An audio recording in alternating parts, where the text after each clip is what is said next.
दीवानी दीवानी दीवानी दीवानी दीवानी दीवानी दीवानी दीवानी मुझे लाख समझाया दीवानी दीवानी दिल ने मेरे, दीवानी दीवानी मुझे लाख समझाया दिल ने मेरे, हाँ मगर मैंने दिल की न मानी।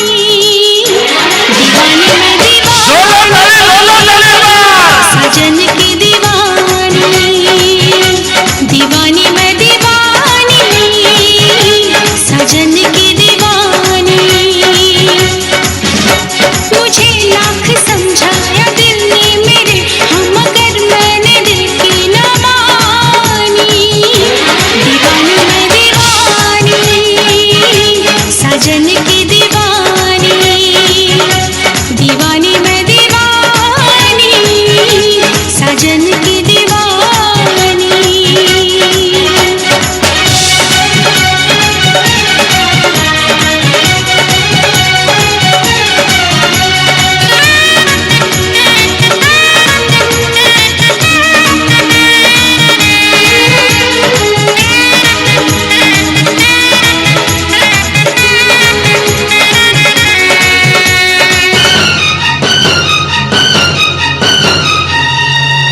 मैं दीवाना हूँ इन अदाओं का, मैंने तो प्यार किया है तुमसे, जिंदगी भर तुम्हें ही चाहूँगा।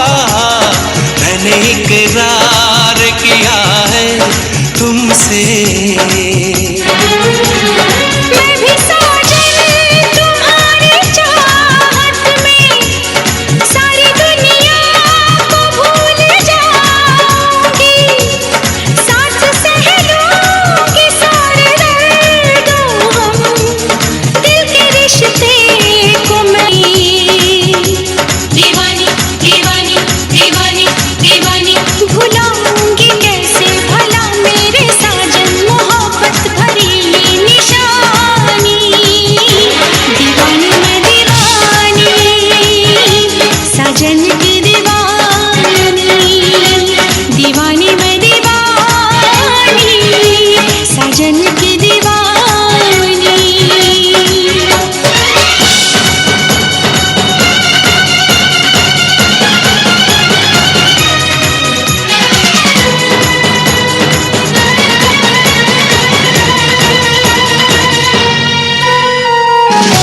दीवानी दीवानी दीवानी दीवानी दीवानी नींद जब टूटेगी तो होश में आऊंगी मैं, कौन है कैसा है वो सबको बतलाऊंगी मैं। सारी दुनिया के आगे किस्सा ये आम करके जाऊंगी इस महफिल से, उसको बदनाम करके। उसने दिल तोड़ा मेरा, उसका दिल तोड़ दूंगी, वो न समझे कि उसको ऐसे ही छोड़ दूंगी। मैंने उस बेवफा को पूजा है, मैंने तो प्यार सिर्फ प्यार किया, दो जहां को भुला के मैंने तो अपने दिल पे जानिसार किया।